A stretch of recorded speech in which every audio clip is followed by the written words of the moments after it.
결혼은 집안끼리의 만남 아닙니까? 저희 집안이 흉보이면 곤란하잖아요. 그 말 한마디에 만호의 젓가락이 허공에서 멈췄습니다. 형식적인 미소와 고상한 말투로 포장된 그 자리엔 모욕과 경멸이 가득했습니다. 파혼을 하든지 아니면 결혼식에 오시지 말든지 둘 중 하나 택해주세요. 순간 딸의 손이 덜덜 떨리기 시작했습니다. 그리고 아무 말 없이 자리에서 일어선 아버지 서만호. 고물상에서 녹슨 쇠붙이를 나르던 그 손이 청담동 빌딩 계약서에 도장을 찍는 순간 모든 게임의 규칙은 뒤바뀌었습니다. 오늘도 사연 시작합니다. 그 전에 구독과 좋아요 부탁드려요. 새벽 5시 30분, 아직 동도 트지 않은 시간. 서지영은 눈을 번쩍 뜨며 몸을 일으켰습니다. 반듯하게 정돈된 침대에서 일어난 그녀는 터벅터벅 부엌으로 향했습니다. 가스레인지 불을 켜고 냄비에 물을 붓고 된장 한 숟가락을 풀었습니다. 보글보글 양파와 애호박을 사각사각 썰어 넣자 부엌에 구수한 향이 퍼지기 시작했습니다. 그때 목재 계단을 삐걱이며 올라오는 묵직한 발걸음이 들려왔습니다. 고물상 1층에서 올라온 작업복 차림의 중년, 서지영의 아버지 서만호였습니다. 그의 손에는 거뭇한 기름때가 묻어 있었고 얼굴은 밤새 일한 듯 지쳐 있었습니다. 지영이 된장찌개 뚜껑을 열며 말했습니다. 아빠 식사하세요. 오늘 된장찌개 맛있게 끓였어요. 만호가 고개를 끄덕이며 손을 닦았습니다. 우리 딸이 해주는 밥은 늘 맛있지. 고마워, 지영아. 지영이 소박한 상 위에 반찬을 하나씩 놓으며 웃었습니다. 아빠가 더 고생하시잖아요. 고물 더미 정리하시느라 어젯밤 10시 넘어서 들어오셨죠? 만호는 딸의 얼굴을 조용히 바라보며 말없이 고개를 끄덕였습니다. 지영은 김치통을 열어 밥그릇 옆에 놓았습니다. 된장찌개, 계란말이, 김치, 오징어채 볶음까지 단출했지만 정성이 가득한 밥상이었습니다. 만호가 밥을 한술 뜨며 중얼거렸습니다. 이거 하나면 장관 밥상도 안 부럽지. 지영은 아빠가 밥 먹는 모습을 흐뭇하게 바라보았습니다. 그 표정엔 사랑과 존경이 가득했습니다. 그렇게 두 사람의 하루는 또 그렇게 시작되었습니다. 오전 9시 작은 변호사 사무실. 지영은 책상 앞에 앉아 컴퓨터 전원을 켰습니다. 법률 서류들이 가지런히 정리된 책상에는 커피 한 잔이 놓여 있었습니다. 지영은 긴 머리를 한 번 뒤로 넘기고 모니터를 응시했습니다. 모니터 화면엔 일정표와 이메일, 각종 민사소송 서류들이 떠 있었습니다. 그때 전화벨이 울렸습니다. 지영이 수화기를 들고 단정한 목소리로 응답했습니다. 네, 변호사 서지영입니다. 수화기 너머로 중년 남자의 짜증 섞인 목소리가 들려왔습니다. 아, 변호사님. 어제 상담했던 이민수예요. 어제 상담드린 이혼 서류 말이에요. 아직도 검토 중이신 겁니까? 이름을 듣자마자 어떤 인물인지 기억이 떠올랐습니다. 어제 내내 아내 욕을 늘어놓으며 본인이 바람 피워놓고 재산을 나눠주지 않으려고 고집을 부리던 그 남자의 목소리였습니다. 지영이 차분하지만 단호한 어조로 말했습니다. 오늘 오전에 검토 마쳤습니다. 말씀하신 재산분할 부분, 특히 부동산 항목이 쟁점입니다. 혼인 기간 중 취득한 공동재산이기 때문에 단독 소유로 주장하시긴 어렵습니다. 이민수는 수화기 너머에서 숨을 길게 내쉬며 쏘아붙였습니다. 아니, 그건 분명 내 명의고 주변 사람들도 안 나눠줘도 될 거다 이야기하는데 변호사님 뭘 제대로 알고 말하는 거예요? 지영은 눈을 감았다가 천천히 뜨며 침착하게 대응했습니다. 어제도 같은 설명 드렸습니다. 고객님이 자꾸 말을 끊으시고 제 말에 집중을 안 하시던데 법적으로 명백히 근거 있는 말씀을 전달드리는 겁니다. 이민수가 목소리를 높였습니다. 아니, 지금 제 탓을 하시겠다는 겁니까? 지영이 말끝을 끊지 않고 확실히 짚어 말했습니다. 이혼은 단순한 감정 싸움이 아닙니다. 법적으로 정확하게 하셔야 시간 낭비, 돈 낭비 안 하세요. 지금처럼 감정적으로 밀어붙이시면 협의가 깨지고 오히려 소송으로 번질 수 있습니다.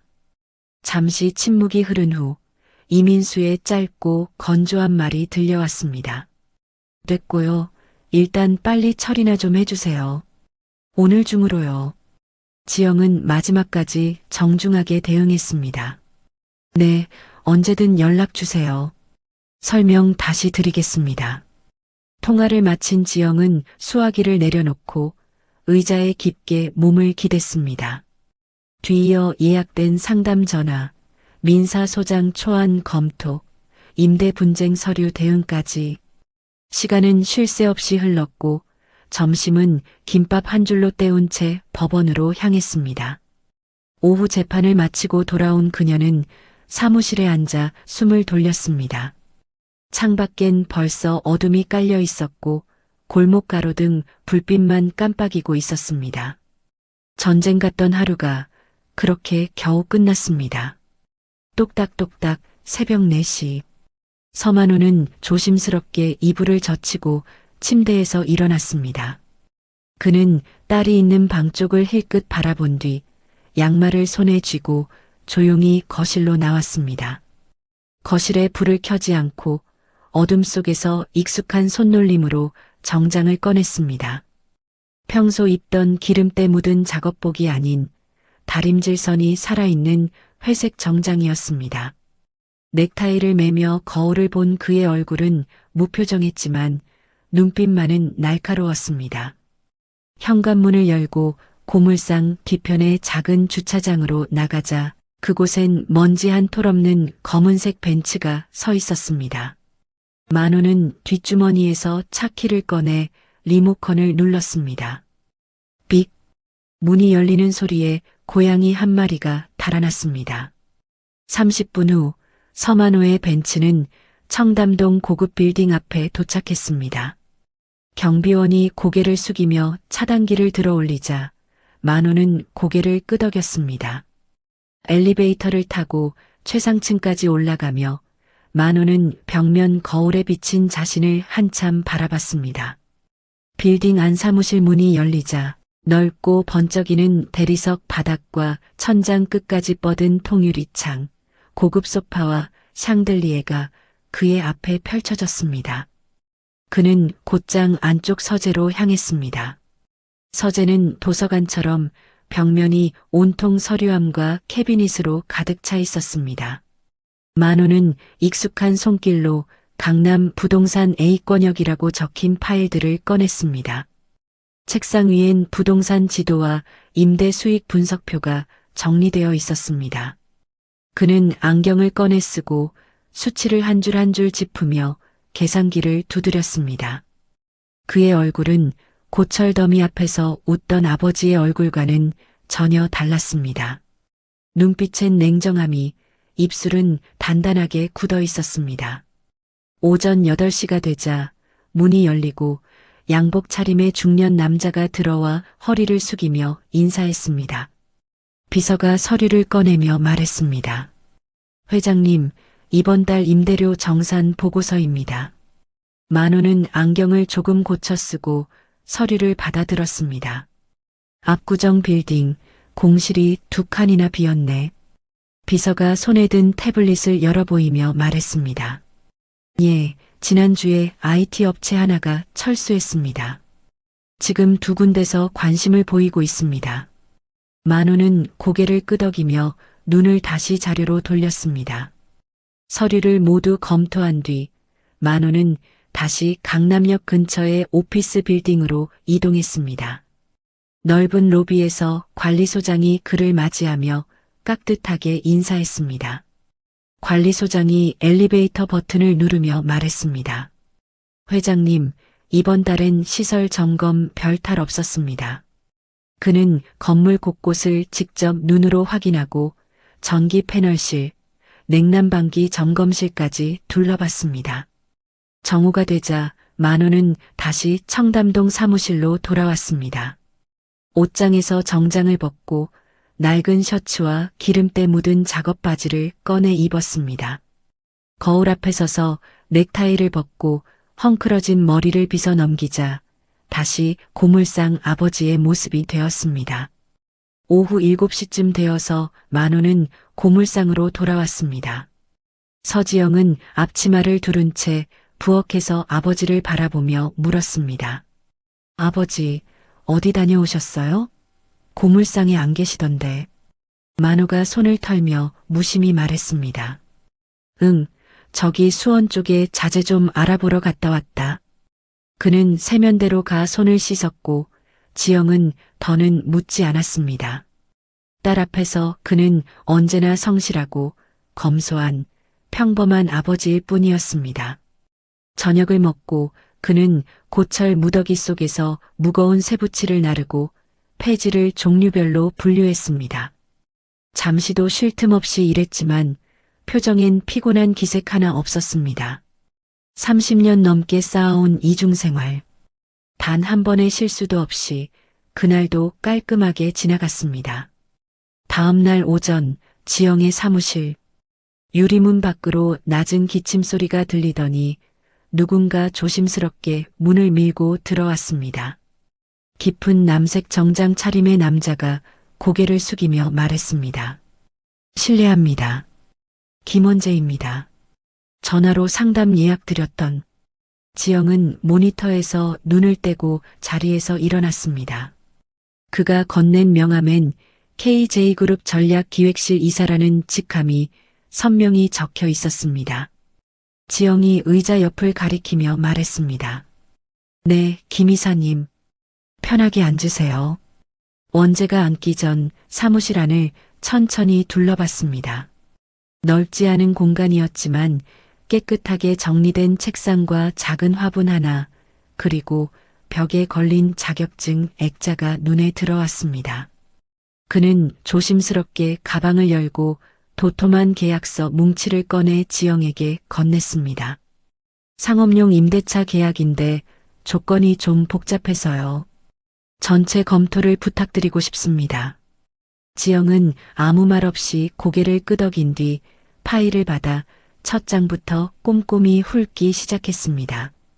30분쯤 지났을 무렵 지영이 빨간 펜을 들고 계약서의 한 문장을 크게 동그라미 쳤습니다. 여기 5조 2항 보이시죠? 임대료 인상 조건이 지나치게 일방적이에요. 계약 갱신 시 임차인 동의 없이도 인상 가능한 구조인데 이건 무조건 수정해야 합니다. 원재가 몸을 앞으로 숙이며 서류를 자세히 들여다봤습니다. 아, 제가 이 부분은 아예 놓쳤네요. 그러면 수정 요청은 어느 정도 선에서 가능할까요? 지영이 다른 조항들과의 연결을 짚어가며 설명을 이어갔습니다. 임대인 측 주장도 있으니 인상률 상한을 명시하면 협상 여지는 있습니다. 대신 보증금 조항도 같이 손보셔야 하고요. 제안서 초안은 제가 따로 정리해 드릴게요. 그녀의 말은 군더더기 없었고 설명은 단단하고 깔끔했습니다. 1시간 넘게 이어진 설명이 끝나고 상담을 마친 원재가 문 앞까지 걸어나가다 잠시 망설이듯 돌아섰습니다. 원재가 조심스럽게 지영에게 물었습니다. 저 혹시 시간 괜찮으시면 커피 한 잔 하시겠습니까? 지영은 짧은 정적 후 자리에서 일어나며 천천히 대답했습니다. 업무와 관련된 추가 상담이 필요하신가요? 아, 아니요. 그냥 상담 잘해주셔서 커피 한 잔 대접하고 싶어서요. 지영의 반응에 원재는 당황하며 대답했습니다. 아, 아니요, 괜찮습니다. 제가 지금 바빠서요. 지영이 단호하게 대답했습니다. 하지만 그 얼굴엔 기분 나쁨보다 오히려 묘한 미소가 번졌습니다. 그는 뒤돌아서 사무실을 나섰고 지영은 조용히 문을 닫고 책상으로 돌아왔습니다. 그렇게 6개월이 지났습니다. 원재는 법률 자문이 필요할 때마다 지영을 찾았습니다. 처음에는 업무 관계였지만 점차 서로에게 관심을 갖게 되었습니다. 지영도 원재의 성실하고 진지한 모습에 좋은 인상을 받았고 둘은 연인 사이로 발전했습니다. 어느 오후 원재가 평소보다 일찍 지영의 사무실을 찾았습니다. 오늘은 또 무슨 상담 때문에 찾아오셨나요? 지영이 웃으며 물었습니다. 원재는 손에 커피 2잔을 들고 있었습니다. 업무는 아니고 그냥 보고 싶어서. 원재가 솔직하게 말하며 커피를 내밀었습니다. 두 사람은 사무실을 나와 한강공원 벤치에 앉았습니다. 석양이 한강 위로 떨어지고 있었습니다. 지영아, 나 솔직히 말하고 싶은 게 있어. 원재가 한강을 바라보며 조심스럽게 말했습니다. 뭔데요? 지영이 커피를 마시며 물었습니다. 사실 우리 아버지가 KJ그룹 회장이야. 원재가 지영을 바라보며 말했습니다. 지영은 커피 잔을 잠시 멈춘 채 그를 보았습니다. 너가 내 배경을 알고 나면 나를 밀어낼까봐 처음부터 말하지 못했어. 원재가 진심 어린 표정으로 설명했습니다.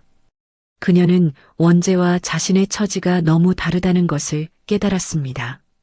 저는 그냥 평범한 고물상 딸이에요. 지영이 작은 목소리로 말했습니다. 그런 건 중요하지 않아. 나는 서지영 너를 사랑하는 거고 우리 부모님도 좋아하실 거야. 원재가 지영의 손을 잡으며 말했습니다. 지영은 그의 진심을 느꼈습니다. 한 달 후 원재는 지영에게 정식으로 프로포즈했습니다. 지영아, 나랑 결혼해줘. 원재가 떨리는 목소리로 말했습니다. 지영은 눈물을 흘리며 고개를 끄덕였습니다. 응, 좋아요. 지영이 감격에 겨워 대답했습니다. 원재는 일어서서 지영을 꼭 안았습니다. 한강에서 불어오는 바람이 두 사람을 감쌌습니다. 저녁 무렵 지영은 고물상 골목으로 들어섰습니다. 하늘은 벌써 어둑해졌고 공기엔 하루치 먼지가 가라앉은 냄새가 섞여 있었습니다. 지영은 고물상 앞에서 잠시 멈춰 섰습니다. 두 손으로 어깨끈을 고쳐 매고 깊게 숨을 들이마신 후 조용히 현관문을 열었습니다. 2층 거실에선 TV 뉴스 앵커의 목소리가 들리고 있었습니다. 서만호는 반쯤 누운 자세로 소파에 앉아 리모컨을 손에 쥐고 있었습니다. 지영은 조용히 소파 옆으로 다가가 앉았습니다. 말을 꺼내기까지 몇 번을 입을 열었다 닫았습니다. 지영이 고개를 살짝 숙이며 말했습니다. 아빠, 드릴 말씀이 있어요. 만호가 리모컨으로 TV 볼륨을 줄이며 그녀를 바라봤습니다. 응, 지영아, 무슨 일 있어? 지영이 두 손을 무릎에 올린 채 고개를 들었습니다. 저 결혼하려고 해요. 그의 눈동자에 놀람과 복잡한 감정이 비쳤습니다. 아, 어떤 사람이야? 지영이 떨리는 목소리로 말했습니다. 의뢰인으로 처음 만났고 지금은 제게 아주 소중한 사람이에요. 만호는 한참을 말없이 있다가 그는 다시 지영의 얼굴을 찬찬히 바라봤습니다. 그래, 우리 지영이가 보는 눈이 얼마나 높은데 얼마나 잘 골랐겠어. 네가 좋다면 아빠도 좋다. 지영은 그 말에 안도한 듯 미소를 지었습니다. 같은 시간 청담동 펜트하우스, 유리 대문이 열린 대저택 안. 거실에는 윤미정과 김윤철 부부가 각각 소파에 앉아 있었습니다. 윤미정은 화려한 옷과 장신구를 착용한 채 차를 홀짝이고 있었습니다. 김윤철은 신문을 다 읽은 듯 반쯤 접어 다리에 올려두고 있었습니다. 김원재가 검은 정장 차림으로 거실에 들어서며 그들 앞에 섰습니다. 원재가 차분하게 말했습니다. 어머니, 아버지 저 결혼하고 싶은 여자가 있습니다. 미정이 찻잔을 내려놓고 고개를 들었습니다. 어디 집 딸인데? 원재의 가장 첫 질문은 어느 집안 딸이냐 였습니다. 서울대 법대를 나와 변호사로 일하고 있어요. 이름은 서지영입니다. 윤철이 신문을 접으며 말을 받았습니다. 그건 알겠고 집안은 어떤데? 원재는 똑바로 어머니의 시선을 마주보며 말했습니다. 그냥 평범한 집이에요. 만나보시면 아실 거예요. 얼마나 괜찮은 사람인지. 어머니, 아버지도 제 결정을 존중해 주셨으면 좋겠어요. 말이 끝나자 거실엔 짧은 정적이 흘렀습니다. 윤철은 등을 소파에 기댄 채 입꼬리를 약간 비틀었습니다. 미정은 찻잔을 다시 들었다가 내려놓으며 말을 삼키듯 짧게 한숨을 내쉬었습니다. 원재는 부모의 표정이 변한 걸 알아차렸지만 더는 묻지 않고 조용히 자리를 물러났습니다. 거실에 원재의 발소리가 사라지자 미정이 찬물보다 더 차가운 목소리로 말했습니다. 당장 말린다고 들을 애도 아니고 눈에 완전 콩깍지가 제대로 씌었네네. 윤철이 신문을 접어 테이블에 내려놓으며 코웃음을 쳤습니다. 서울대면 뭐해? 우리랑 결이 안 맞는데. 변호사 타이틀 하나로 재벌가에 발 붙일 수 있을 것 같나? 미정이 손등으로 찻잔 자국을 닦으며 대꾸했습니다. 그러니까요, 상견냐? 해보죠. 그쪽에서 알아서 이 집안은 건드리면 안 되겠구나 느끼게 해줘야겠네요. 윤철이 고개를 끄덕이며 낮은 목소리로 말했습니다. 감히 이 집안을 뭘로 보고 말이야. 며느리 자리를 탐내. 미정은 조용히 자리에서 일어났습니다. 눈빛은 싸늘했고 입꼬리는 미세하게 올라가 있었습니다. 상견례 날 당일 아침 지영은 알람이 울리기도 전에 눈을 떴습니다. 이불을 젖히며 천천히 몸을 일으키는 그녀의 눈가엔 걱정과 설렘이 섞여 있었습니다. 옷장 앞에 선 지영은 한참을 고민한 끝에 단정한 흰 원피스를 꺼냈습니다. 거울 앞에서 여러 번 옷매무새를 정리하고 머리카락도 깔끔하게 묶었습니다. 차분한 듯 보였지만 손끝이 살짝 떨리고 있었습니다. 거실에서 인기척이 들리자 지영이 조심스럽게 방문을 열었습니다. 넥타이를 메고 있던 만호가 뒤돌아보며 말했습니다. 와, 우리 딸. 오늘 너무 예쁘다. 지영이 웃으며 어깨를 으쓱했습니다. 아빠가 양복 입은 거 엄청 오랜만에 보네요. 만호가 거울을 보며 머리를 빗어넘기고 말했습니다. 10년 전에 산 건데 아직 괜찮지? 지영이 다가가 넥타이를 매만지며 말했습니다. 그럼요, 진짜 멋있어요. 만호가 딸의 손길을 느끼며 천천히 고개를 끄덕였습니다. 긴장되지? 지영이 살짝 고개를 끄덕이며 말했습니다. 네, 조금요. 아빠는요? 만호가 손으로 그녀의 등을 가볍게 토닥이며 말했습니다. 나야 뭐. 우리 지영이 잘 자라줬으니 그쪽 부모님도 예쁘게 봐주시겠지. 지영의 입가에 조용한 미소가 번졌습니다. 그 말이 얼마나 큰 위로가 되는지 그녀는 말하지 않아도 알고 있었습니다. 같은 시각 청담동 펜트하우스 드레스룸. 윤미정은 거울 앞에 앉아 진주 귀걸이를 꺼내들고 있었습니다. 그리고 고급 명품 원피스를 차려입었습니다. 김윤철은 슈트 재킷을 걸친 뒤 손목시계를 채우며 거울을 흘끗 바라봤습니다. 원재가 방문을 열고 들어오며 말했습니다. 어머니, 아버지, 너무 과하신 거 아닌가요? 지영이 아버지께서 부담스러워할 수도 있어요. 미정이 립스틱을 바르며 말했습니다. 과하다니 예의야. 상견례는 처음 인사드리는 자리야. 우리도 사회적 위치가 있는 사람들인데 그냥 막 입고 가서야 되겠니? 윤철은 비서와 통화 중이었습니다. 청담동 그랜드 호텔 12층 최고급 룸. 시간 맞춰서 도착하게 해.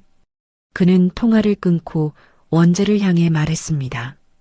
여자 쪽에서 부담 느낄 거면 그건 그쪽 자격지심이지. 우리가 수준 낮춰야 할 이유는 없다. 원재는 두 사람을 바라보다 말없이 고개를 숙였습니다. 차마 더 말하지 못한 채 입술을 깨물었습니다. 오후 5시 서지영과 만호는 검정색 택시를 타고 청담동으로 향했습니다. 창밖으론 퇴근 차량들이 뒤엉켜 있었고 하늘은 벌써 어두워지기 시작했습니다.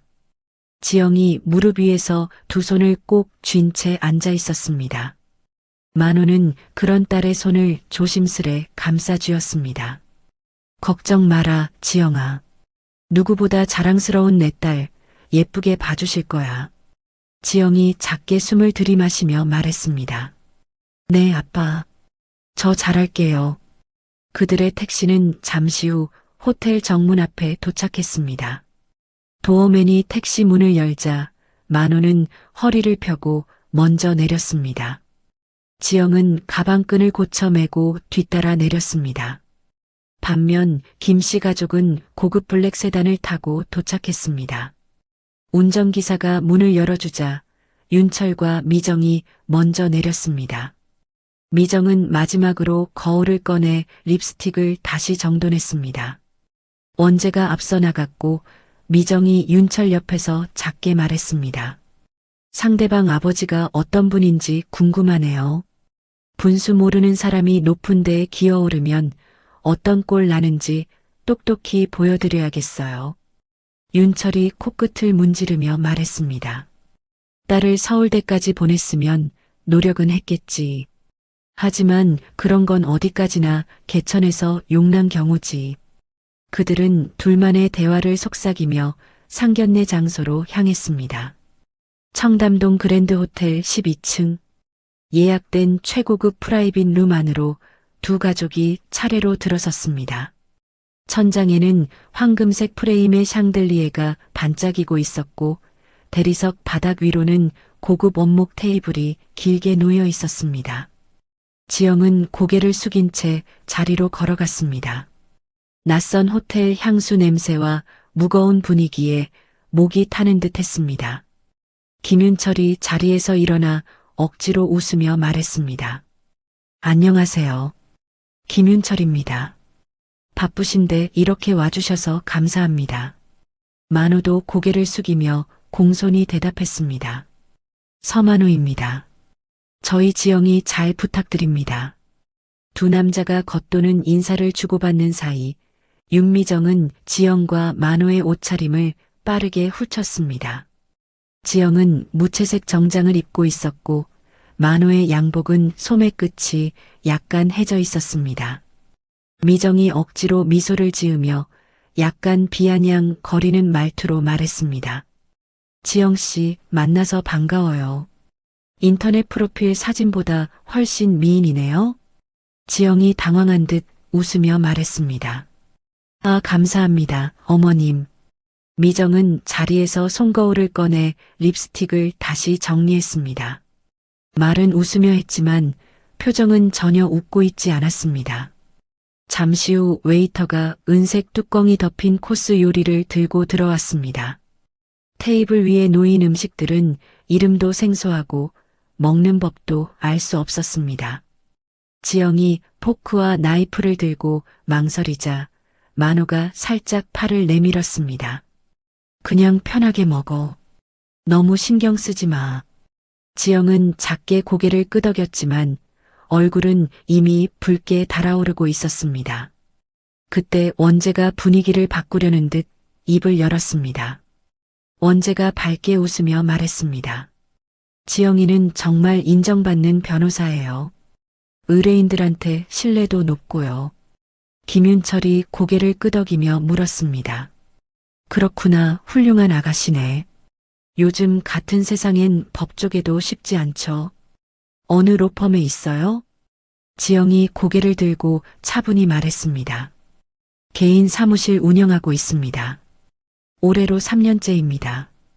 윤철은 표정을 바꾸지 않고 말했습니다.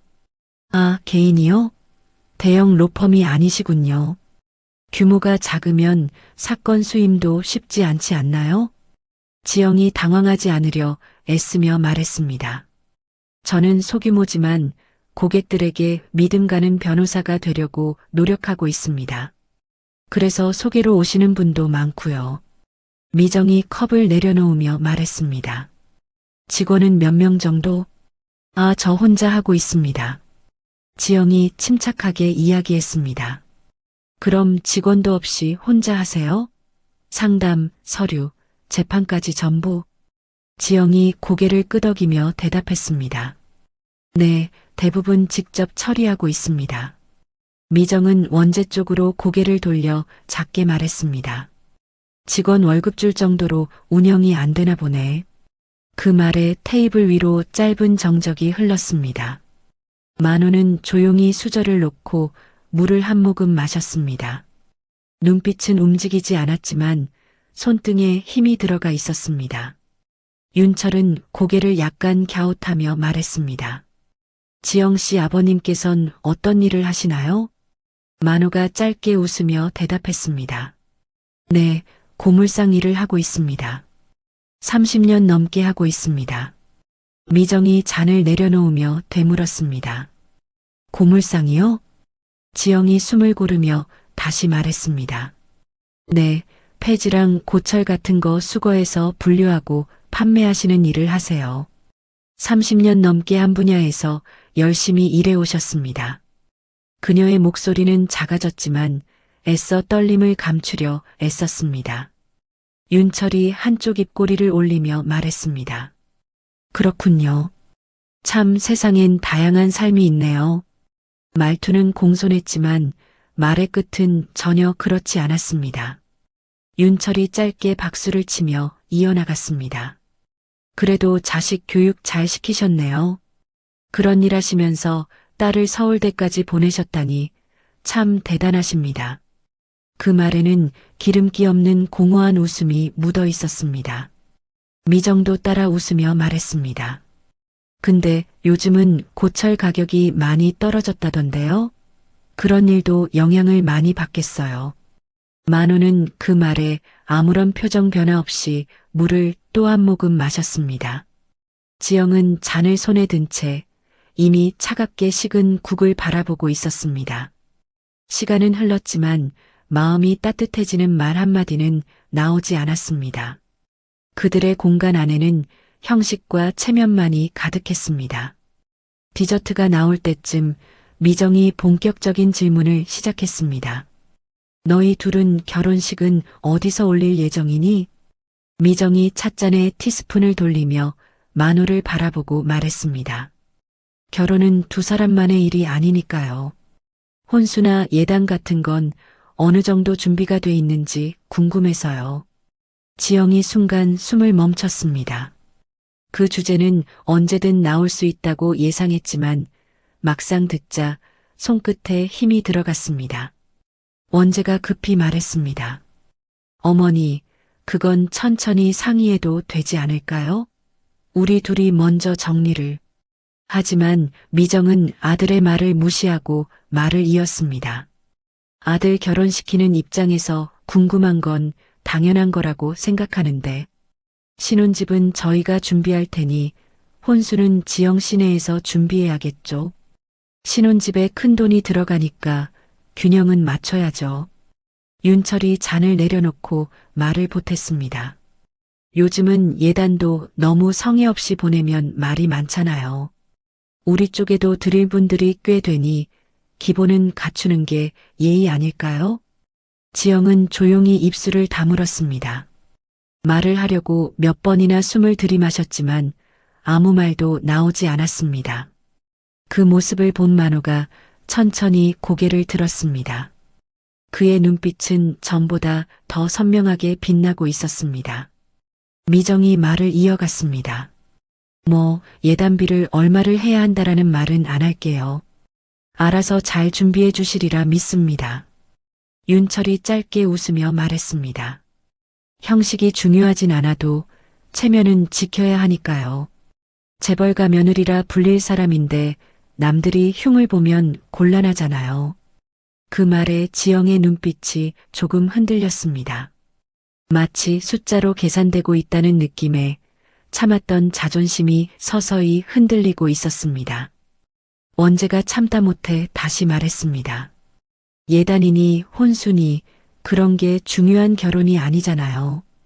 우리가 서로를 얼마나 믿는지가 중요하지. 이런 대화는 예의가 없는 것 같아요. 어머니 아버지. 하지만 윤철은 단호했습니다. 원재야, 목소리 낮춰라. 결혼이란 게 둘만의 행사가 아니야. 집안 전체 중대한 행사야. 말끝이 날카롭게 마무리되자 테이블 위의 공기는 한층 더 무겁게 가라앉았습니다. 지영은 고개를 천천히 숙였고 만호는 다시 한번 냅킨을 들었다가 조용히 내려놓았습니다. 그때 윤철이 노골적으로 말했습니다.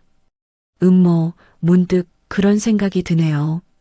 결혼식에 꼭 신부아버님이 참석하셔야 하나? 저희는 아무래도 사회각계각층 지위 있는 분들이 많이 오시거든요. 그 분위기가 좀 부담스러우실 수도 있을 것 같아서요. 저희 쪽에서 조금 배려해드리는 거라 생각해 주시면 감사하겠습니다. 만호는 그의 말뜻을 정확히 알아챘습니다. 겉으론 배려를 가장했지만 속뜻은 수준 안 맞는 사람은 결혼식에 오지 말라는 말이나 다름없었습니다. 솔직히 말해서 이 결혼이 우리 집안에 도움이 되는지 모르겠어요. 미정이 결정타를 날렸습니다. 파혼을 하든지 아니면 아버님은 결혼식에 오시지 말든지 둘 중 하나를 선택하셨으면 합니다. 미정이 냉정하게 말했습니다. 레스토랑 안이 순간 조용해졌고 지영은 눈물을 참으며 고개를 숙였습니다. 미정의 차가운 말이 끝나자마자 서만호는 조용히 냅킨을 식탁 위에 올려놓았습니다. 만호는 깊은 숨을 들이마시고 조용히 딸을 향해 말했습니다. 지영아, 일어나자. 지영은 떨리는 손으로 무릎 위에 얹은 손을 풀었습니다. 천천히 고개를 들자 눈가는 벌겋게 물들어 있었습니다. 지영은 묵묵히 아버지를 바라보다 마침내 자리에서 일어났습니다. 입술은 파르르 떨렸고 손끝에는 힘이 없었습니다. 미정이 놀란 눈으로 그들을 바라보며 말했습니다. 어머, 어디 가시려고요? 식사 아직 다 안 끝났는데요? 만호는 천천히 그녀를 바라보았습니다. 그의 눈빛은 분노도 격앙도 아닌 냉정한 단절로 가득 차 있었습니다. 만호가 차분하게 말했습니다. 다음에 다시 뵙겠습니다. 그의 말은 짧았지만 묘하게 묵직하게 떨어졌습니다. 그리고는 지영의 손을 잡고 레스토랑을 나갔습니다. 원재가 지영을 따라가려 일어났습니다. 그때 미정이 그의 팔을 붙잡고 나지막하지만 단호하게 말했습니다. 원재야, 앉아라. 그 말 한마디에 원재는 굳은 채 멈춰 섰습니다. 두 손은 허공에 멈췄고 표정은 혼란으로 가득했습니다. 윤철이 몸을 앞으로 기울이며 미정에게 비아냥거리며 말했습니다. 다시 뵙긴 뭘 다시 뵈. 다신 볼 일 없을 것 같은데? 미정이 찻잔을 만지작거리며 말했습니다. 근데 뭔가 좀 이상하네요. 기죽을 만도 하고 화낼 만도 한데 뭐 저리 당당하게 나가지. 뭔가 있는 사람처럼. 윤철은 코웃음을 치며 말했습니다. 고물상 사장이 뭐 있어봤자지. 고물상 사장 주제에 어디를 넘봐. 택시 안에서 지영은 계속 눈물을 흘렸습니다. 만호는 딸의 손을 잡고 조용히 위로했습니다. 고물상이 있는 동네로 돌아가는 길이 유독 멀게 느껴졌습니다. 아빠, 정말 죄송해요. 지영이 만호를 바라보며 말했습니다. 지영아, 너는 잘못한 게 없다. 만호가 딸의 눈물을 닦아주며 말했습니다. 그의 목소리는 부드러웠지만 마음속에는 계획이 세워지고 있었습니다. 근데 원재 씨는 정말 좋은 사람이에요. 지영이 말을 잇지 못했습니다. 그 사람을 정말 많이 사랑하니? 만호가 진지하게 물었습니다. 지영은 고개를 끄덕였습니다. 네, 정말 많이 사랑해요. 그리고 저를 진심으로 사랑해줘요. 지영이 원재에 대한 마음을 털어놓았습니다. 만호는 딸의 진심을 확인했습니다. 그때 택시는 고물상 근처 골목에 멈췄습니다. 두 사람은 말없이 요금을 정산하고 천천히 집으로 향했습니다. 거실 조명을 켠 만호는 딸에게 따뜻한 차 한 잔을 내왔습니다. 아빠, 이 결혼 접어야겠죠? 지영이 차를 마시며 걱정스럽게 말했습니다. 그러자 만호가 단단한 어조로 말했습니다. 지영아, 아빠 말 잘 들어. 아빠는 괜찮아. 결혼 준비 그대로 해. 지영은 고개를 획 들었습니다. 그 말이 믿기지 않는다는 듯한 표정이었습니다. 지영이 울먹이며 말했습니다. 괜찮긴 뭐가 괜찮아요. 아까 그런 모욕을 당하고 결혼식에 오지 말라는 말까지 들으셨는데 아빠를 믿어라. 모든 게 잘 될 거야. 만호가 확신에 찬 목소리로 말했습니다. 그의 눈에는 무언가 결심한 듯한 빛이 있었습니다. 원재가 정말 널 사랑한다면 부모 반대쯤은 이겨낼 거야. 만호가 딸을 격려했습니다. 지영은 아빠의 말에 조금 위안을 받았습니다. 밤 11시 지영이 자신의 방으로 들어가자 만호는 조용히 서재문을 열었습니다. 책상 서랍을 열어 여러 장의 문서와 봉투를 꺼냈습니다. 그 안에는 청담동 펜트하우스 명의 서류와 몇 장의 증권 계좌, 그리고 금고 키와 열쇠 꾸러미가 있었습니다. 그는 휴대폰을 꺼내 비서에게 전화를 걸었습니다. 만호가 조용히 말했습니다. 내일 아침 일찍 사무실로 나가겠습니다. 비서가 놀란 듯 물었습니다. 회장님, 뭔가 급한 일 있으신가요? 만호는 짧게 침묵을 두었다가 차분하게 말했습니다. 큰 결정을 내릴 일이 생겼습니다. 전화를 끊은 그는 창밖을 바라보았습니다. 빗방울이 유리창에 조용히 부딪히고 있었습니다. 상견례 다음 날 오전, 만호는 평소보다 일찍 청담동 사무실에 도착했습니다. 비서가 커피를 내오며 조심스럽게 물었습니다. 회장님, 어제 상견례는 어떠셨습니까? 만호는 창밖을 바라보며 잠시 침묵했습니다. 그의 눈빛에는 차가운 결의가 서려 있었습니다. 김윤철 회사와의 신규 투자권 보류하라고 전해 비서가 메모하며 고개를 끄덕였습니다. 추가로 김윤철 회사와 예정된 사업 파트너십 미팅들 일정 조정해 우리 쪽 사정으로 몇 주 정도 미뤄달라고 해. 비서가 메모하며 고개를 끄덕였습니다. 만호는 서류를 정리하며 더 말했습니다. 그리고 김윤철 회사 관련 투자 검토 회의들 모두 연기 처리해. 급할 것 없으니 천천히 검토하자고 해. 3일 후 김윤철의 회사 사무실. 비서가 급히 들어와 서류를 내밀었습니다. 회장님, 투자 관련해서 연락이 왔습니다. 윤철이 서류를 받아보며 물었습니다. 신규 투자권 승인 났나? 그게 보류한다고 합니다. 추가 검토가 필요하다는 입장이라고. 윤철은 눈썹을 찌푸렸습니다. 평소 같으면 즉시 승인되던 건이었습니다. 이유는 KJ그룹의 가치를 다시 평가해 봐야겠다고 합니다. 다음 날 오전 청담동 펜트하우스 복도에 구두 굽소리가 울려 퍼졌습니다. 관리사무소 직원이 서류 봉투를 들고 미정의 집 초인종을 눌렀습니다. 집 안에서는 실크 가운을 걸친 미정이 샹들리에 아래 거실에서 커피잔을 들고 있다가 걸음을 옮겼습니다. 그녀는 초인종을 누른 사람이 누구인지 확인하고 문을 반쯤 열었습니다. 미정이 커피잔을 내려놓으며 말했습니다. 무슨 일이시죠? 직원이 고개를 살짝 숙이며 서류 봉투를 내밀었습니다. 임대계약 해지 통보서입니다. 건물주 직권으로 3개월 후에 이사 나가셔야 합니다. 미정이 찻잔을 내려놓고 봉투를 받아들었습니다. 그녀는 황급히 서류를 펼쳐 읽기 시작했습니다. 계약 해지요? 이게 무슨 말이에요? 저희 계약 아직 2년 넘게 남았어요. 미정은 직원의 멱살이라도 잡을 듯한 표정으로 외쳤습니다. 직원은 곤란한 표정으로 뒤로 물러서며 말을 이었습니다.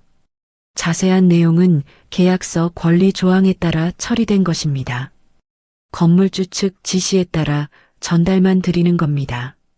문이 쾅 닫히고 거실 한가운데서 미정은 헝클어진 머리를 쓸어넘기며 소리를 질렀습니다. 그렇게 서만호 회장의 움직임은 계속되었습니다. 같은 시각 김윤철의 사무실은 불이 난 듯한 분위기 속에 직원들이 이리저리 뛰어다니며 혼란을 수습하고 있었습니다. 비서가 회의 중인 윤철의 사무실로 황급히 들어섰습니다. 비서가 서류 뭉치를 들고 달려와 말했습니다. 회장님, 계약 해지 통보가 여러 건 들어왔습니다. 회장님 댁 펜트하우스도 그렇고 본사 임대도요. 윤철이 놀란 눈으로 서류를 낚아채며 외쳤습니다. 갑자기 이게 다 뭐야? 아니 무슨 일이 한꺼번에 터져? 말이 돼? 비서가 종이를 뒤적이며 말했습니다. 계약서에 명시된 조항에 따라 건물주 직권으로 해지된다고 합니다. 윤철이 조급한 목소리로 끼어들었습니다. 아니 이렇게 말도 안 되는 일을 벌이는 건물주는 도대체 누구야? 비서가 조심스레 대답했습니다. 서만호 회장님이라고 되어 있습니다. 그 이름이 나오자 김윤철은 인터넷에 서만호 회장을 검색했습니다. 그리고 그의 눈동자가 흔들렸습니다. 순간 전날의 상견례 장면이 머릿속을 스치고 지나갔습니다. 관시사무소 직원이 다녀간 후 미정은 휴대폰을 손에 꼭 쥐고 윤철에게 전화를 걸었습니다. 미정이 다급한 목소리로 말했습니다. 여보, 무슨 일이에요? 펜트하우스 계약 해지 통보가 왔어요. 윤철이 목소리를 낮춰 대답했습니다. 여기도 마찬가지야. 회사 사무실도 투자 계약도 다 엉망이야. 건물주가 서만호라고. 미정이 핸드폰을 든 손을 떨며 벽에 기대섰습니다. 서만호? 서만호가 누군데요? 지영이 아버지, 어제 상견례에서 만났던. 윤철이 말끝을 흐리며 대답했습니다. 그 고물상이요? 미정은 화들짝 놀라며 말을 더듬었습니다. 한편 청담동 일대의 부동산 중개인들은 오전부터 분주하게 움직이고 있었습니다. 펜트하우스 관련 계약 정리 지시가 들어왔고 투자자 문의가 이어졌습니다.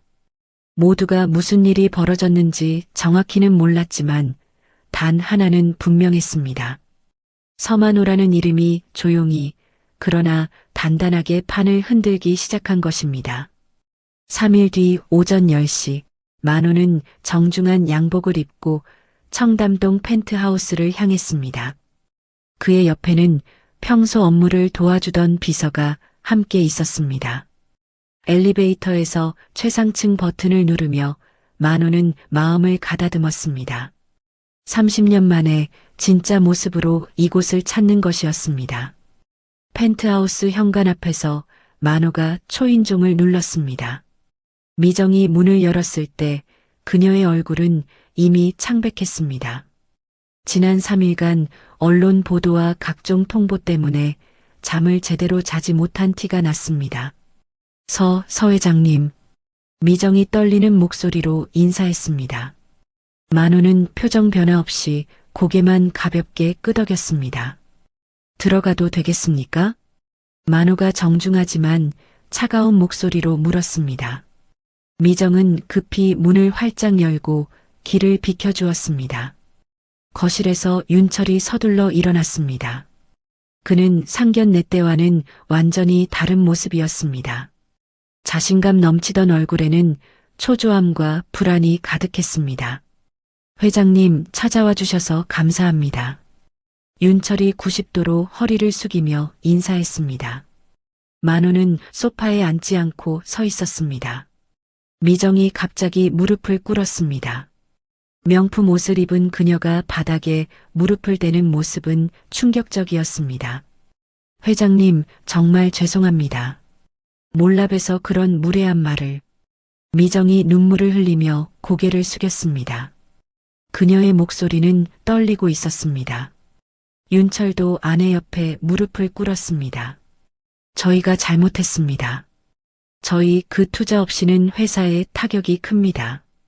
제발 다시 한 번만 검토해 주세요. 윤철이 바닥에 이마를 대며 빌었습니다. 상견례 때 보였던 오만한 모습은 온데간데 없었습니다. 만호는 그들을 내려다보며 잠시 말이 없었습니다. 비서는 옆에서 조용히 서 있었습니다. 거실의 정적이 길게 이어졌습니다. 지영이에게 한 말을 기억하십니까? 만호가 드디어 입을 열었습니다. 미정은 고개를 들어 만호를 바라봤습니다. 파혼을 하든지 아빠가 결혼식에 오지 말든지 선택하라고 하셨죠. 만호가 차가운 목소리로 그날의 말을 되짚었습니다. 미정의 얼굴이 더욱 창백해졌습니다. 그때는 정말 몰라서. 미정이 변명하려 했지만 말이 막혔습니다. 사람을 얕보면 결국 가장 낮은 곳에 있게 되는 건 본인입니다. 그 말을 들은 윤철과 미정은 아무 말도 할 수 없었습니다. 만호는 더 이상 말하지 않고 등을 돌렸습니다. 그는 미련 없이 현관으로 향했습니다. 비서가 그 뒤를 따랐습니다. 회장님, 회장님. 미정이 무릎을 꿇은 채로 부르짖었습니다. 하지만 만호는 뒤돌아보지 않았습니다. 현관문이 닫히자 펜트하우스는 정적에 휩싸였습니다. 미정은 바닥에 주저앉아 눈물을 흘렸습니다. 윤철은 소파에 털썩 앉으며 머리를 감쌌습니다. 밤이 깊은 시간 조용한 거실에 조명만이 따뜻하게 켜져 있었습니다. 서만호는 소파에 앉아 창밖을 바라보고 있었고 지영은 조심스럽게 현관문을 열고 들어왔습니다. 아빠. 지영도 이 소식들을 윤재를 통해서 들어 알고 있었습니다. 지영아 잠깐 앉아볼래? 지영은 조심스럽게 아버지 앞에 앉았습니다. 잠시 침묵이 흐른 뒤 만호가 조용히 입을 열었습니다. 나는 가진 걸 드러내며 사는 법을 택하지 않았단다. 그의 목소리는 평온했지만 그 속에는 수십 년 세월의 무게가 묻어 있었습니다. 세상엔 두 부류의 사람이 있어. 가진 걸 보여주며 우쭐대는 사람, 그리고 가진 걸 지키며 조용히 살아가는 사람. 나는 후자였지. 지영은 고개를 숙이며 들었습니다. 사람은 가진 것으로 평가받아선 안 된다고 믿었다. 그래서 너에게도 그걸 가르치고 싶었고. 만호는 지영의 두 손을 감싸쥐었습니다. 내가 고물상을 택한 건 세상 앞에서 겸손을 잃지 않으려고 한 선택이었다. 사람은 스스로를 어디에 놓느냐에 따라 전혀 다른 인생을 살아가게 돼. 지영의 눈가에 다시금 눈물이 맺혔습니다. 아빠가 지켜온 삶, 나는 부끄럽지 않아. 그리고 너도 그 가치를 알게 되면 좋겠다.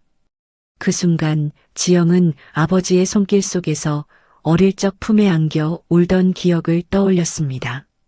작고 따뜻했던 손, 그리고 한결같은 진심이 담긴 눈빛. 아버지는 가난하게 살았던 게 아니라 깊이 있게 살았던 사람이었습니다. 지영은 말없이 고개를 끄덕였습니다. 늦은 밤, 원재는 퇴근 후 집에 도착하자마자 무거운 발걸음으로 거실로 향했습니다. 거실 소파에 앉아있던 윤철과 미정은 어둡고 침울한 표정으로 그를 바라봤습니다. 윤철이 다가오는 아들에게 눈을 고정하며 물었습니다. 원재야, 이제 어떻게 할 거니? 이 상황 그냥 넘길 수는 없잖아. 원재가 테이블에 가방을 내려놓으며 조용히 말했습니다. 저 지영이랑 예정대로 결혼하겠습니다. 미정이 눈이 휘둥그레져 일어섰습니다. 지금 그게 말이 돼? 지영이 아버지가 너 용서하겠대? 원재가 정면을 바라보며 말했습니다. 허락은 이제부터 제가 받아야죠. 무릎 꿇고 용서도 구할 거고요. 미정이 갑자기 뭔가를 깨달았다는 듯이 윤철을 보고 들뜬 목소리로 말했습니다. 여보, 우리 원재가 지영이랑 결혼하면 서 회장이 우리한테 다시 마음 열지 않겠어요?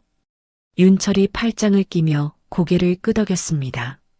그래, 사돈지간 되면 투자도 다시 생각할 수 있지. 뭐 가족인데. 그 순간 원재가 테이블에 손을 짚으며 조용히 입을 열었습니다.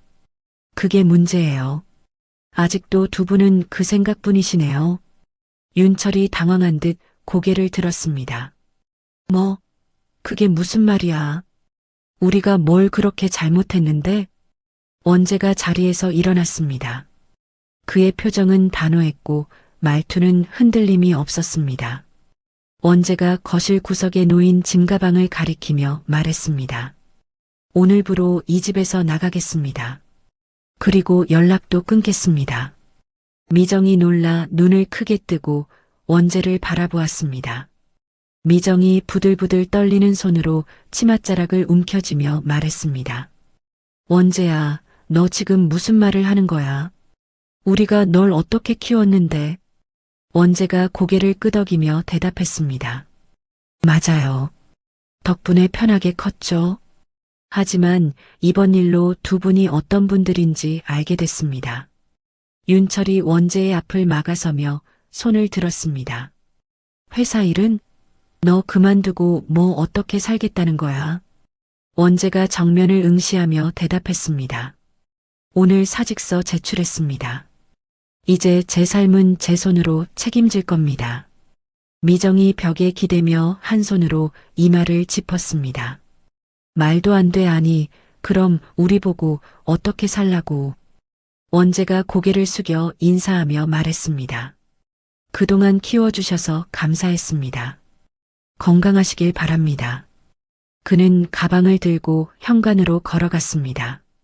미정이 떨리는 목소리로 원재를 불렀습니다. 원재야, 제발 잠깐만 멈춰봐. 하지만 원재는 문을 열고 천천히 나가 현관문을 닫았습니다. 쿵, 문이 닫히는 소리와 함께 거실은 조용해졌습니다. 남겨진 윤철과 미정은 아무 말도 하지 못한 채 서로를 바라보다 고개를 떨궜습니다. 그들의 교만이 결국 하나뿐인 아들을 잃게 만든 것이었습니다. 2주 후 원재와 지영은 서울 외곽의 작은 전셋집으로 이사했습니다. 30평 남짓한 아파트는 청담동 펜트하우스와는 비교할 수 없을 만큼 소박했습니다. 하지만 두 사람의 얼굴에는 밝은 미소가 가득했습니다. 좁은 복도, 나무 냄새가 묻어나는 오래된 문짝, 햇살이 비스듬히 들어오는 작은 창. 그 모든 것이 낯설었지만 오히려 더 따뜻했습니다. 원재가 거실을 둘러보며 지영에게 말했습니다. 여기가 우리 집이야. 그의 손에 이끌려 들어선 지영은 한 바퀴 천천히 둘러봤습니다. 오래된 가스레인지, 약간 벗겨진 벽지, 앙증맞은 싱크대. 그러나 지영의 입가엔 만족스런 미소가 피어올랐습니다. 지영이 천천히 말했습니다. 정말 좋아요. 우리만의 공간이네요. 원재는 그녀의 말을 듣고 천천히 고개를 끄덕였습니다. 작지만 온기가 느껴지는 공간이었습니다. 이삿짐 정리를 마친 뒤 두 사람은 숨을 돌리며 바닥에 걸터 앉았습니다. 원재는 땀을 닦으며 웃었습니다. 예전엔 상상도 못했지. 내가 이삿짐 나르고 너랑 같이 집 정리하는 날이 올 줄은. 지영이 생수병을 건네며 말했습니다. 당신한텐 생소하겠지만 난 이런 거 좋아해요. 원재는 생수를 마시며 고개를 끄덕였습니다. 그의 얼굴엔 익숙지 않은 노동의 피곤함과 함께 새로운 삶에 대한 기대가 엿보였습니다. 저녁이 되자 두 사람은 함께 식사를 준비했습니다. 지영이 마늘을 다지고 있는 사이 원재는 양파를 어설프게 썰고 있었습니다. 지영이 웃으며 다가가 말했습니다. 그렇게 하면 손 다쳐요. 이리 줘봐요. 원재가 칼을 내려놓으며 말했습니다. 아, 나 진짜 이런 거 처음 해봐서 그렇지. 익숙해지면 금방 잘할 거야. 지영이 그의 손을 잡고 칼을 쥐어주며 말했습니다. 천천히 배워요. 우린 시간 많잖아요. 두 사람은 그렇게 어설픈 요리를 함께 만들었습니다. 불고기는 좀 탔고 국은 약간 싱거웠지만 식탁 위에는 따뜻함이 가득했습니다. 식사 후 거실의 작은 소파에 나란히 앉아 TV를 켰습니다. 가벼운 예능 프로그램이 흘러나오는 가운데 원재가 지영의 어깨에 기대었습니다. 원재가 조용히 말했습니다. 지금 이 순간 진짜 행복한 것 같아. 지영이 그를 바라보며 물었습니다. 정말 후회 안 해요? 회사도 그만두고 부모님이랑도 멀어지고. 원재가 웃으며 대답했습니다.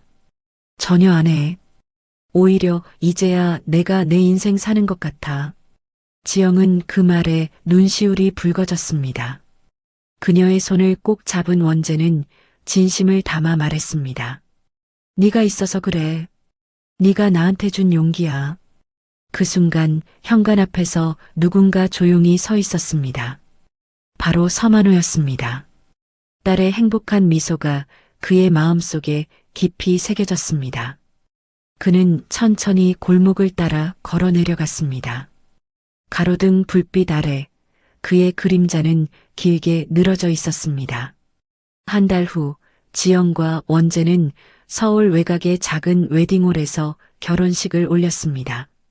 번쩍이는 샹들리에 대신 천장에는 은은한 조명이 켜져 있었고 하얀 국화와 들꽃이 정성스럽게 놓인 장식이 예쁘게 홀을 채우고 있었습니다. 하객은 많지 않았습니다. 지영과 원재의 가까운 지인들, 그리고 몇몇 친한 친척들이 전부였습니다. 조용하고 차분한 음악이 흐르는 가운데 따뜻한 햇살이 유리창을 타고 들어왔습니다. 결혼식장은 북적이지 않았지만 오히려 그 적막한 분위기가 두 사람의 진심을 더 선명하게 보여주는 듯 했습니다. 검은 정장의 하얀 셔츠, 단정한 구두를 신은 서만호가 문을 열고 들어섰습니다. 그의 걸음은 무겁지 않았고 얼굴은 평온했습니다. 30년 가까이 가면처럼 쓰고 살았던 고물상 주인의 탈을 벗고 이제야 진짜 자신의 이름으로 딸의 곁에 선 순간이었습니다. 서만호가 입장하자 몇몇 하객들이 술렁였습니다. 저분이 지영 씨 아버지야? 서만호 회장이래. 작은 웅성거림이 퍼졌지만 만호는 아무렇지 않게 미소를 지으며 자리에 앉았습니다. 지영이 순백의 드레스를 입고 입장하자 모든 시선이 그녀를 향했습니다. 그녀는 꽃길을 천천히 걸어와 만호 앞에 멈춰 섰습니다. 지영이 조용히 말했습니다. 아빠, 저를 잘 키워주셔서 정말 감사합니다. 서만호가 가볍게 고개를 끄덕이며 딸의 손을 잡았습니다. 그의 눈가는 살짝 붉어져 있었습니다. 이렇게 예쁠 줄이야, 지영아. 지영은 웃으며 눈물을 훔쳤습니다. 그 순간 그 어떤 말보다도 더 따뜻한 감정이 두 사람 사이에 흘렀습니다. 주례는 지영의 대학 시절 은사였던 법대 교수가 맡았습니다. 그는 짧지만 의미 있는 말을 건넸습니다. 두 사람은 법보다 더 중요한 믿음과 신뢰를 서로에게 가졌습니다. 그것이 이 결혼의 진짜 기반입니다. 원재와 지영은 서로를 바라보며 서약을 주고받았습니다. 떨리는 목소리로 원재가 말했습니다. 지영아, 오늘부터 평생 내 옆에서 살게. 무슨 일이 있어도 같이 웃고 같이 울게. 지영도 떨리는 목소리로 대답했습니다. 원재 씨, 나도 언제나 그 곁에 있을게요. 당신이 나를 믿어준 것처럼 나도 당신을 믿을게요. 주례가 마지막으로 선언했습니다. 지금부터 두 분은 부부입니다. 축하합니다. 하객들의 박수가 잔잔하게 울려 퍼졌습니다.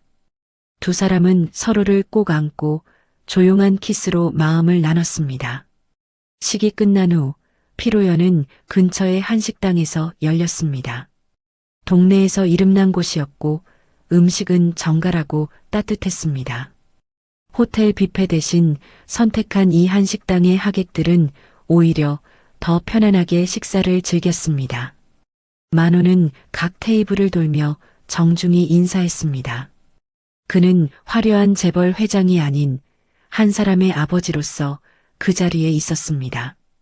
같은 시각 청담동 저택에서는 윤철과 미정이 TV를 통해 결혼식 소식을 접하고 있었습니다. 지역 뉴스에 짧게 나온 서만호 회장의 딸 결혼식 보도가 부부의 거실을 적막하게 만들었습니다. 미정이 화면을 바라보며 중얼거렸습니다. 우리 원재가 저렇게 웃는 걸 처음 봐. 윤철은 한마디도 하지 않았습니다. 그저 묵묵히 TV 화면을 바라보고 있을 뿐이었습니다. 결혼식 다음 날 지영과 원재는 제주도로 신혼여행을 떠났습니다. 공항까지 배웅한 서만호는 마지막으로 딸과 사위에게 말했습니다. 서로 아끼고 작은 일에도 고마워하며 살아. 그게 행복이다. 두 사람은 만호를 꼭 안고 공항 출국장으로 향했습니다. 그들의 발걸음에는 설렘이 가득했고 만호는 그 뒷모습을 보며 조용히 웃었습니다. 이제야 정말 딸을 보내는 마음이 들었습니다.